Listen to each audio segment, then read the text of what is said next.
ഇപ്പൊ പണിയാണ്. 8-2-16.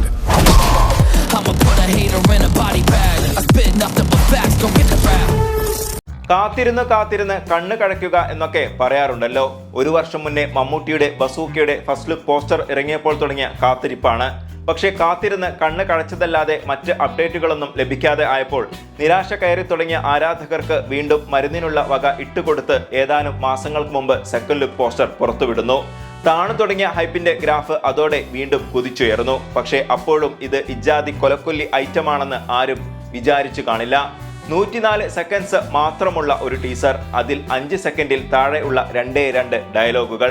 പക്ഷെ അത് മാത്രം മതിയായിരുന്നു ആ മനുഷ്യന് സോഷ്യൽ മീഡിയയെ നിർത്തി കത്തിക്കാൻ. സിനിമയിലെ മുഖ്യ കഥാപാത്രങ്ങളിലൊന്നായ ഗൗതം വാസുദേവ് മനോന്റെ നരേറ്റീവിൽ ആരംഭിക്കുന്ന ടീസറിൽ ഏതാണ്ട് പകുതി ആകുമ്പോഴാണ് മമ്മൂട്ടിയുടെ എൻട്രി. വലിയ ഷോ ഓഫ് ഒന്നും ഇല്ലാത്ത ആദ്യ ഇൻട്രോ കഴിഞ്ഞ് പിന്നെയുള്ള സെക്കൻഡ് ഇൻട്രോ. എൻ്റെ മോനെ, ഈ അടുത്ത കാലത്തൊന്നും ഇത്ര സ്റ്റൈലിഷ് ലുക്കിൽ മമ്മൂട്ടിയെ കണ്ടിട്ടില്ല.